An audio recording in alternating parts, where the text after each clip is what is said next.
प्यारे बच्चों, आज हम लोग उस दिन एरिया और पेरीमीटर पढ़ रहे हैं रेक्टेंगल का।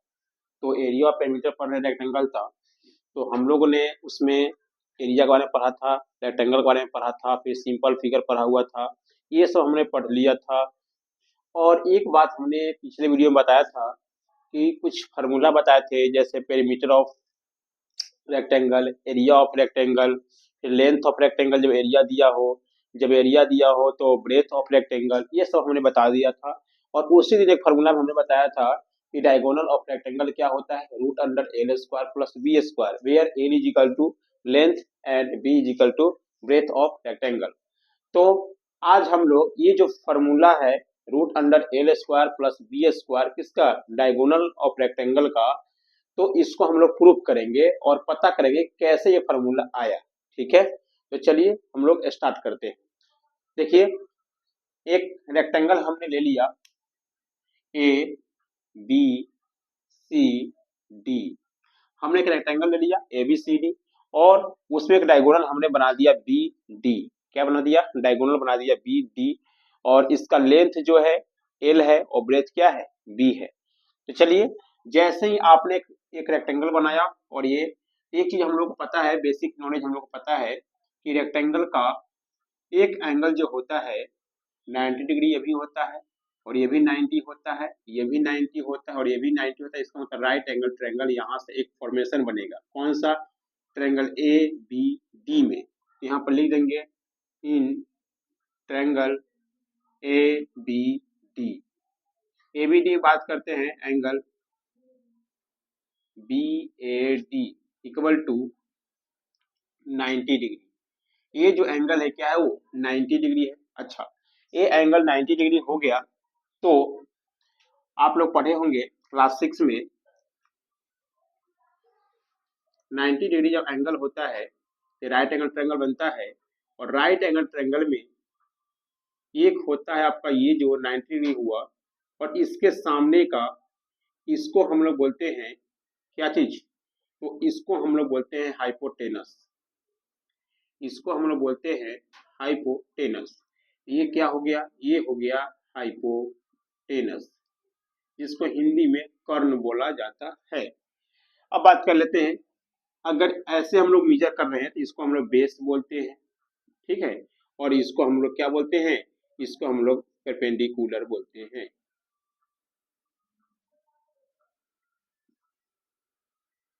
परपेंडिकुलर बोलते हैं, थोड़ा सा यहाँ पर लिख देते हैं।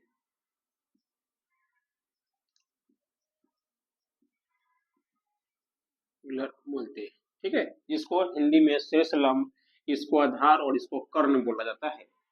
तो एक पाइथागोरस थ्योरम से हम बात करते हैं, पाइथागोरस थ्योरम से, पाइथागोरस थ्योरम, वो थ्योरम क्या बोलता है, पाइथागोरस थ्योरम, वो थ्योरम बोलता है हाइपोटेनस, हाइपोटेनस, हाइपोटेनस का जो स्क्वायर होगा वो परपेंडिकुलर, जिसको हम लोग कैपिटल एच और इसको बी और इसको पी से इंडिकेट कर सकते हैं। तो हाइपोटेनस का स्क्वायर जो होता है वो क्या होता है, वो होता है परपेंडिकुलर, परपेंडिकुलर कुलर का स्क्वायर प्लस बेस का स्क्वायर। ठीक है, ये हाइपोटेनस का स्क्वायर जो होगा वो किसके इक्वल होगा, ये परपेंडिकुलर का स्क्वायर प्लस बेस के स्क्वायर का। ये पाइथागोरस थ्योरम जो है वो राइट एंगल ट्रायंगल के लिए बताया। ठीक है, तो इसी फार्मूला पर हम लोग यूज करेंगे। तो यहाँ पर जो आपका जो इसमें अगर देखा जाए तो बी डी, तो यहाँ पर क्या है, डी है, यानी हाइपोटेनस क्या है हुआ, डी है। ठीक है, बात करें परपेंडिकुलर का तो क्या है हुआ, वो जो है वो बी है। हम बात कर रहे हैं बेस का, तो बेस क्या यहाँ पर एल है, तो यहाँ पर हम लोग बेस एल लिख लेते हैं। ठीक है, इतना काम हमने कर लिया। ठीक है, ये हमने मान लिया कि ये परपेंडिकुलर है और ये क्या है, बेस है और ये हाइपोटेनस है। ठीक है, यहाँ भी देख रहे हैं। अब इसी फॉर्मूला को हम बैठा देंगे, हाइपोटेनस यानी यहाँ पर लेते हैं डी का स्क्वायर इक्वल टू परपेंडिकुलर यानी बी का स्क्वायर प्लस बेस यानी एल का स्क्वायर। ठीक है, अब बात करते हैं इधर जो है, देखिए ध्यान से बुआ, इधर स्क्वायर में है, ये अगर डी लिखना है, केवल डी लिखना है, ये root under B square plus L square. ठीक है, D equal to root under B square plus L square. हम बात कर लेते हैं थोड़ा सा, यही फॉर्मूला बन गया जो यहाँ पर आपको दिया हुआ है। ये डी क्या है, डायगोनल ऑफ रेक्टेंगल है, और ये बी क्या है, तो बेस है, और एल क्या है, यहाँ पर जो है लेंथ है। ये फॉर्मूला जो था हमने पिछले वीडियो में बताया था, उसको हमने किस तरह से आता है ये फॉर्मूला वो हमने बता दिया।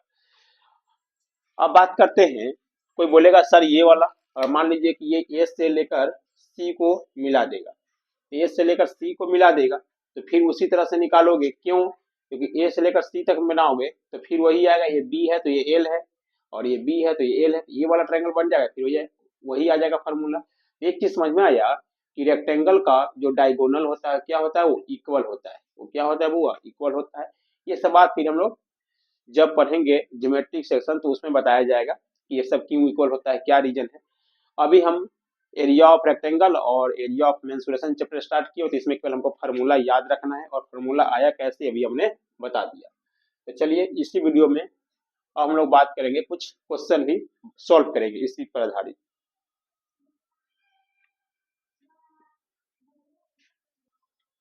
तो बच्चों हमने देखा पिछले वीडियो में डायगोनल ऑफ रेक्टेंगल का फार्मूला कैसे आता है वो हमने बता दिया। आज अभी हम बात करेंगे area of four walls of A room, मतलब कोई रूम दिया हुआ है और उसके चारों दीवार का क्षेत्रफल अगर हमको निकालना है तो कौन सा फार्मूला यूज करेंगे उसके हम बारे में बात कर रहे हैं। जैसे होता है क्या कभी कभी कि जब आप घर बनवाते हैं तो कोई दीवार चारों तरफ दीवार बना रहे हैं, तो उसमें पेंट करवाने के बाद उसका खर्च कितना आता है, तो उस समय हम इस फॉर्मूला से निकाल कर और वहां से कॉस्ट बात कर लेते हैं, क्योंकि जब इंजीनियर लोग आते हैं, मिस्त्री लोग आते हैं, तो वो स्क्वायर फीट का काम करता है, तो वहां पर ये वाला ये इम्पोर्टेंट कर जाता है हमारे डेली लाइफ के में, है ना।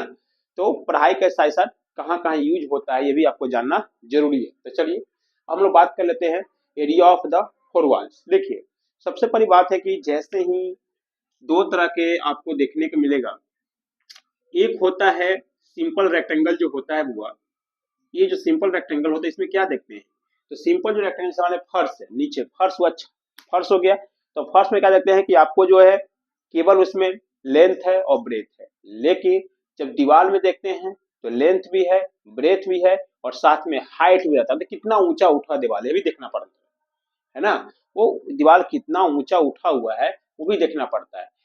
इसीलिए उसमें एक नया चीज आ गया, हाइट।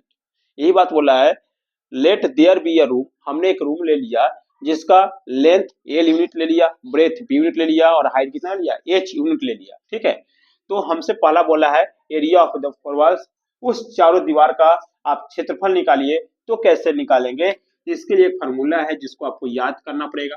क्या फार्मूला है, तो 2 into L plus B into H करने का मतलब यहाँ जो एल है वो लेंथ है, बी क्या है, ब्रेथ है, और एच क्या है, यहाँ पर हाइट है। अब बहुत ही आसान है इसको याद करना। देखिए कैसे याद करना आसान है। सबसे पहले क्या करेंगे, आपको ये जो है area perimeter of rectangle, perimeter of rectangle का फॉर्मूला याद है तो ये आसानी से हो जाएगा। क्यों, क्योंकि पेरीमीटर ऑफ रेक्टेंगल क्या होता है, 2 इंटू एल प्लस बी, और इसमें हाइट को जोड़ देते हैं। मतलब जो दीवार बनता है, मान लीजिए अपने पास एक दीवार है, तो इसके चारों तरफ, ठीक है, चारों तरफ का जगह और साथ में इसका जो हाइट, इस तो यहां से चलकर यहां तक हमने जो पूरा आया वो क्या आया, पेरीमीटर आया। ठीक है, अब एरिया की बात करते, एरिया ऐसे चल रहे हैं, तो हम बताए थे जब आप एरिया इस तरह से मूव कीजिएगा तो हर पॉइंट पे मूव कीजिएगा। ठीक है, कुछ ऐसे बच्चे जो पहली बार वीडियो देख रहे हैं तो जाकर मेरे पिछले वीडियो देख सकते हैं, उसमें हमने बताया था कोई चीज एरिया कैसे इंक्लूड करते हैं। तो एरिया मतलब हुआ कि आप हर पॉइंट को उसको इंक्लूड करते जा रहे हैं, हर पॉइंट को आप इंक्लूड करते हैं, मतलब जोड़ते हुए जा रहे हैं, तब वो एरिया बनता है ना। लेकिन बात करते हैं पेरीमीटर में तो बस इसके चारों तरफ बाउंड्री पर बात करता है, लेकिन जब बात करते हैं एरिया के बारे में, तो एरिया के बारे में तो आपको हर पॉइंट को इसमें कवर करना पड़ता है जो उसके अंदर वाले पार्ट्स में है, या उसके जहां तक उसका जो क्षेत्र है, जहां तक उसका बाउंड्री टोटल वाले पार्ट्स में बात करते हैं। ठीक है, तो यहाँ पर जो दीवार है वो इसमें हाइट ही होता है ना, वो ऊपर से नीचे जाता है पूरा हाइट ही होता है ना, पूरा पॉइंट को पकड़ते हुए चला जाता है, इसीलिए यहाँ पर हाइट से हम लोग मल्टीप्लाई कर देते हैं और यहाँ पर लिख दीजिएगा स्क्वायर, जिसका यूनिट की बात करते हैं स्क्वायर यूनिट, स्क्वायर यूनिट। ठीक है, इससे अगर मान लीजिए कुछ भी है, सेंटीमीटर आए, मीटर आए, किलोमीटर आए, तो उससे हम वहां पर बात कर लेते हैं। ठीक है, चलिए एक और फॉर्मूला है डायगोनल ऑफ द रूम। अब डायगोनल ऑफ द रूम क्या हो, रूम का जो है डायगोनल निकालना है, विकर्ण निकालना है। तो जैसे मान लीजिए आपके पास रूम है और उस रूम में हमको जो है कोई सामान रखना है, तो ये क्या करेगा, कोई पाइप लेकर आएगा। ठीक है, उस बोलेगा पाइप को रख दीजिए, तो एक बड़ा सा पाइप आएगा, उसको रख देंगे तो वो रखा जाएगा। लेकिन उससे बड़ा लाएंगे, आप देखेंगे सर ये तो आ ही नहीं रहा है, किधर से आप ऐसे ऐसे रख दीजिए या डायगोनली रख दीजिए, तो फिर भी मतलब नहीं आ पा रहा। तो इसके कारण क्या होगा, इसका मतलब मेन रीजन होगा कि वो जो पाइप होगा उस रूम के डायगोनल से क्या होगा, बुआ बड़ा होगा। तो उस रूम के डायगोनल से बड़ा होगा तो वहां पर वो काम नहीं करेगा। ठीक है, वहां पर उस पाइप को आप नहीं रख सकते उस घर में। तो हम क्या समझे, इसका मतलब हुआ कि जो डायगोनली जो कोई रूम है, ठीक है, ये मान लीजिए रूम जो है, और इस रूम का जो डायगोनली बात करेगा वही सबसे बड़ा जो है, सबसे बड़ा पाइप अगर रखना है मैक्सिमम पाइप, तो यही डायगोनल इतना बड़ा रख सकते हैं। ठीक है, क्योंकि सबसे मैक्सिमम दूरी जो होता है ये डायगोनली होता है। अगर ये डायगोनली सबसे बड़ा मैक्सिमम लेंथ होता है। ठीक है, तो चलिए इसका फॉर्मूला लिख लीजिए। जिस तरह से आपको डायगोनल ऑफ रेक्टेंगल का फॉर्मूला था, ठीक उसी तरह से डायगोनल ऑफ द रूम का फॉर्मूला होगा। कैसे, तो उसी तरह से निकालेंगे, root under L square plus B square plus H square unit. ये हुआ आपका डायगोनल ऑफ रूम का फॉर्मूला। जब हम लोग क्वेश्चन पढ़ेंगे तो ये सब जो क्वेश्चन पढ़ेंगे तो ये सब जो है वहां पर काम करेगा आपके एग्जाम में। क्वेश्चन निकालने के लिए क्वेश्चन में आपको पूछेगा कि डायगोनल ऑफ रूम बताइए, तो ये फॉर्मूला यूज करना पड़ेगा। पूछेगा एरिया ऑफ 4 वॉल्स, तो ये निकालना पड़ेगा। फिर बोलेगा क्या कि उस चारों दीवार को हम लोग कलर कर रहे हैं, तो वहां भी इसका काम करना पड़ेगा। बात समझ आ रहा है, तो ये फॉर्मूला आपको याद होना चाहिए। ठीक है, तो चलिए वीडियो अगर अच्छा लगा तो वीडियो को लाइक कीजिए और चैनल को सब्सक्राइब कर दीजिए। फिर जो है कुछ और चीज हम लोग देखते हैं, इसी वीडियो में देखेंगे, इसको नोट कर लीजिए प्यारे बच्चों। तो हमने पिछले वीडियो में, सॉरी अभी जो इसी वीडियो में देखे थे क्या चीज, तो हम लोग ने देखा था कि एरिया ऑफ 4 वॉल्स, ठीक है, डायगोनल ऑफ रूम। अभी हम लोग बात करेंगे area and perimeter of A square. मतलब एक स्क्वायर दिया है, रेक्टेंगल वाले हमने पढ़ लिया, एक स्क्वायर दिया हुआ है, इसका एरिया क्या होता है, इसका पेरीमीटर क्या होता है, इसका डायगोनल क्या होता है, इसके बारे में हम लोग पढ़ लेते हैं, थोड़ा सा फॉर्मूला जान लेते हैं। ठीक है, इसके बाद हम क्वेश्चन कराएंगे। तो यहाँ पर एक मान लेते हैं मेरे पास एक स्क्वायर एबीसीडी है और इसका साइड जो है वो ए है और ए है। हम लोग चीज थोड़ा सा बेसिक चीज पता होना चाहिए कि जो स्क्वायर होता है उसका टोटल साइड, मतलब चारों साइड आपस में वो इक्वल होता है। क्या होता है, इक्वल। और चारों एंगल जो होता है, यानी 4 जो एंगल होता है इसके पास, वो सब राइट एंगल होता है, 90 डिग्री का होता है। एक और बात, ठीक है, इतना चीज हमने समझा। तो सबसे पहले लिखेंगे एरिया ऑफ ए स्क्वायर। पहले हम लोग बात करेंगे एरिया ऑफ ए स्क्वायर या पेरीमीटर, पहले एरिया पे स्क्वायर ही पढ़ लेते हैं। तो एरिया ऑफ स्क्वायर पढ़ने बात कर लेते हैं। ये इसके लिए फॉर्मूला होता है side into side, side into side. Side into side मतलब कि ये साइड है, इसको 2 बार मल्टीप्लाई कर देंगे, तो मल्टीप्लाई कर देंगे तो ए इंटू ए, तो ये क्या आ जाएगा, ए स्क्वायर आ जाएगा। तो यही फॉर्मूला निकला कि आप साइड का स्क्वायर कर दीजिएगा। ठीक है, साइड का स्क्वायर कर दीजिएगा तो क्या निकल जाएगा, वो एरिया निकल जाएगा। अब बात कर लेते हैं यूनिट का, तो यहाँ पर लिख सकते हैं स्क्वायर यूनिट, स्क्वायर यूनिट। ठीक है, ये आपका स्क्वायर का एरिया का फॉर्मूला हो गया, साइड इंटू साइड या ए स्क्वायर। ठीक है, अब हम लोग बात कर लेते हैं थोड़ा सा पेरीमीटर ऑफ स्क्वायर का। तो पेरीमीटर ऑफ स्क्वायर, तो पेरीमीटर ऑफ स्क्वायर ये भी आसान है। इसमें हमने क्या कर रहे हैं कि चारों तरफ बाउंड्री को ऐड कर रहे हैं, तो ए प्लस ए प्लस ए प्लस ए, क्योंकि एक क्लोज फिगर है और क्लोज फिगर का हमको जब क्या का निकालना पड़ता है, पेरीमीटर निकालना पड़ता है, तो उसको बाउंड्री जितना है वो सब ऐड करना पड़ता है। तो यहाँ ऐड कर दीजिए, तो यहाँ 1 2 3 4 यानी 4 बार मूव कर गए, तो यानी इसका मतलब फार्मूला क्या हुआ 4a। इसी को 4a कहिए या 4 इंटू साइड कहिए, 4 इंटू साइड की दोनों क्या है सेम है, और यहाँ पर यूनिट लिख देंगे, ये इसके यूनिट की बात करते हैं यूनिट हो जाएगा। तो आप ये फार्मूला याद रखिए 4 इंटू साइड या 4a, ठीक है। ये पेरीमीटर ऑफ स्क्वायर का फार्मूला है। अब बात कर लेते हैं कि आपका जो है यहाँ पेरीमीटर ऑफ स्क्वायर दिया हुआ है, तो साइड कैसे निकालेंगे, ठीक है। तो यहाँ पर लिखिए साइड ऑफ स्क्वायर, बहुत ही आसान। अगर हमको साइड निकालना है, ये पेरीमीटर दिया हुआ है, ये इधर मल्टीप्लाई में इधर आ गया तो हुआ डिवाइड में, ये फार्मूला से रटा नहीं जाता, केवल समझ लेना है बस। तो पेरीमीटर ऑफ स्क्वायर बाई 4, ठीक है। ये एक फार्मूला बन गया, ये भी क्या हो गया मैंने आपका, ये फार्मूला बन गया। बात करते हैं यूनिट के बारे में, बात करते हैं यूनिट के बारे में। तो इसका यूनिट लिख दीजिए, केवल यूनिट लिख लीजिए, ये यूनिट हो जाएगा, ठीक है। और ये भी एक फार्मूला बन गया। अब हम बात करते हैं, थोड़ा सा इसको हम इरेज करेंगे, आप इसको नोट कर सकते हैं, क्योंकि हमको यहीं से साइड ऑफ स्क्वायर अगर एरिया दिया है, तो यहीं पे लिख लीजिए। देखिए, तो साइड ऑफ स्क्वायर, जैसे ही साइड ऑफ स्क्वायर निकालिएगा, अब देखिए इधर ए स्क्वायर है, इधर क्या हुआ ए स्क्वायर, यानी साइड इंटू साइड।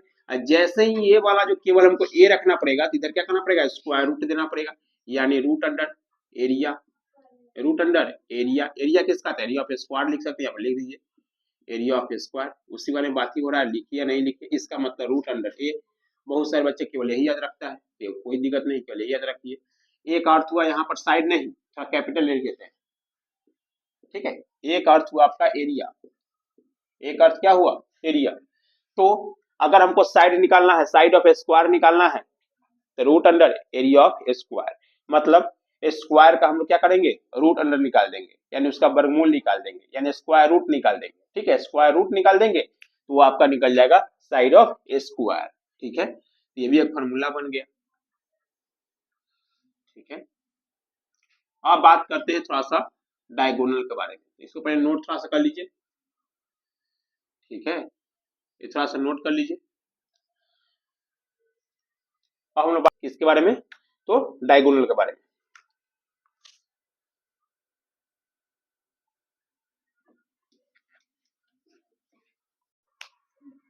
तो प्यारे बच्चों, हम लोग डायगोनल ऑफ स्क्वायर देख लेते हैं।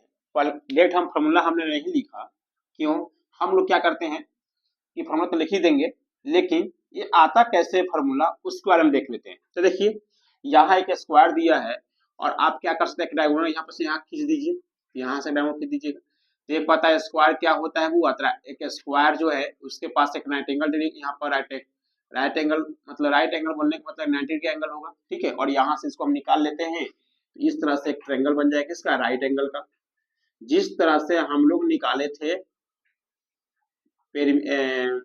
Diagonal of square, sorry square बोल रहे हैं रेक्टेंगल का, ठीक उसी तरह से डायगोनल ऑफ रेक्टेंगल का ठीक उसी तरह से हम लोग निकालेंगे डायगोनल ऑफ स्क्वायर का फॉर्मूला। देखिए ये ए है, ये भी ए है, ये पता नहीं क्या है, इसको हम बताए थे पिछले इसी वीडियो में बताए थे, ये हाइपोटेनस होता है, ये क्या होता है बेस होता है, और ये क्या होता है परपेंडिकुलर होता है, ठीक है। तो इसके लिए पाइथागोरस थ्योरम का भी यूज कर लेते हैं, करना ही पड़ेगा। यहाँ पे लिखिए पाइथागोरस थ्योरम, पाइथागोरस थ्योरम। ये क्या बतलाता है, तो ये बतलाता है किसी भी राइट एंगल ट्रायंगल में जो हाइपोटेनस का स्क्वायर होगा वो परपेंडिकुलर के स्क्वायर प्लस बेस के स्क्वायर के इक्वल होगा, या इसको इधर प्लट के लिए कोई दिक्कत नहीं लिख सकते हैं। तो चलिए यहाँ पर हाइपोटेनस हम मान लेते हैं डी दिया हुआ है, तो डी मान लेते हैं, ठीक है, इसको डी मान लेते हैं। अब ये डी हो गया तो रूट सॉरी डी के स्क्वायर, ठीक है, डी के स्क्वायर। अब पी कितना है, तो पी यहाँ पर ए है, तो ए का स्क्वायर हो जाएगा, और बी भी यहाँ पर क्या है ए है, तो ए का स्क्वायर हो जाएगा। देखिए यहाँ पर ये साइड और दोनों क्या है सेम है, तो हमने ऐसे लिख दिया, तो डी स्क्वायर। अब यहाँ पर है ए स्क्वायर प्लस ए स्क्वायर, तो 2a स्क्वायर आ गया।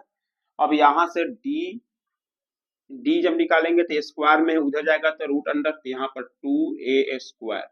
अब देखिए ए स्क्वायर है, जब आप a इंटू ए रहता है यानी ए स्क्वायर रहता है तो अंदर में डॉट हुआ है तो एक बाहर निकलता है, इसका जब निकालोगे तो यहाँ पे कितना जाएगा ए, इसका मतलब इसका जो आंसर फाइनल जो आएगा फॉर्मूला √2 इंटू ए आ जाएगा और यहाँ पर यूनिट लिख देंगे।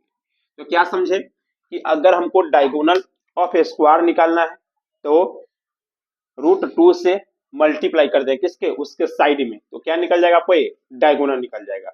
ये आप फॉर्मूला यहाँ पर लिख लीजिए, √2 इंटू ए यूनिट वेयर ए क्या है तो साइड है, आप साइड भी लिख सकते हैं। तो ये फॉर्मूला बन गया, कैसे बना हुई हम बता दिए। ठीक है, तो हमने यहाँ पर ये देखा कि डायगोनल ऑफ स्क्वायर का जो फॉर्मूला बना क्या, √2a यूनिट। ठीक है, और ये क्या है यहाँ पर साइड है, तो ये भी आपको फॉर्मूला याद रखने की जरूरत है। ठीक है, हमने पेरीमीटर ही बता दिया, डायगोनल ही बता दिया, है ना। अब जो है एक छोटी सी बात यहीं पर समझ लेते हैं कि अब जो है अगर आपको डायगोनल दिया है, ठीक है, अगर आपको ये डायगोनल दिया हुआ है, अगर साइड हमको बोलेगा निकालने के लिए तो इसके लिए आप इसी फॉर्मूला का रखकर वहां पर इक्वेशन के तरीका से बढ़ा सकते हैं। लेकिन इसका अगर डायरेक्ट फॉर्मूला लिखना है तो क्या करेंगे, इस √2 को मल्टीप्लाई में है ना बुआ, क्या चीज में है, मल्टीप्लाई में है। अगर ये इधर की तरफ आएगा तो क्या चीज हो जाएगा, डिवाइड के। तो यहाँ यहीं पर हम थोड़ा देख लेते हैं इसका साइड निकालने का, यहाँ पर देख लेते हैं d बराबर √2a। अब a हमको निकालना है, ये क्या हो जाएगा, इधर डिवाइड में चला जाएगा, तो इधर जैसे ही आएगा तो डिवाइड में आ जाते हैं, यहाँ पर डिवाइड में कर लेते हैं, यहाँ पर लिख देंगे dy√2 इक्वल टू a। ठीक है, अब नीचे √2 है, नीचे से हमको √2 हटाना है, तो आगे क्लास 9th में पढ़ोगे जाकर कि इस √2 को हटाने के लिए क्या करना पड़ेगा, इसका जो है √2 से ऊपर नीचे मल्टीप्लाई करना पड़ेगा, √2 से ऊपर नीचे क्या करना पड़ेगा, मल्टीप्लाई करना पड़ेगा। अब यहाँ ही √2 है, ठीक है, और यहाँ भी √2 हो गया। अच्छा, ये मल्टीप्लाई किए से कोई इफेक्ट नहीं पड़ा, क्यों, इससे कैंसिल हो जाएगा तो 1 आ जाएगा। किसी भी नंबर में आप 1 से मल्टीप्लाई कीजिए तो फिर वही नंबर देगा, है ना। तो इस बात को हम लोग समझते हैं। तो यहाँ पर जाएगा d क्या, d√2/2, ऐसे भी आप निकाल सकते हो। तो क्या समझे, तो एक बात हमको समझ में आया कि अगर हमको साइड निकालना है तो अगर डायगोनल दिया हुआ है तो उसमें √2 से गुना कर देंगे, 2 से डिवाइड कर देंगे, नहीं तो डायरेक्ट फॉर्मूला से यहाँ आप निकाल सकते हैं, ये जो आएगा a बराबर d/√2 आएगा। ठीक है, ये भी आप फॉर्मूला जो है डेट यहीं पर फॉर्मूला रख सकते हैं, है ना। तो ये हम लोग पढ़े, आपको जो है अगर डायगोनल दिया हुआ है तो क्या निकालना है, अगर साइड निकालना है तो। ठीक है, तो इस वीडियो में इतना ही। अब आने वाले वीडियो में हम क्या करेंगे, क्वेश्चन को सॉल्व कराएंगे। वीडियो अगर अच्छा लग रहा है तो मेरे वीडियो को लाइक कीजिए, चैनल को सब्सक्राइब कीजिए और दोस्तों के साथ शेयर कीजिए। Thank you very much.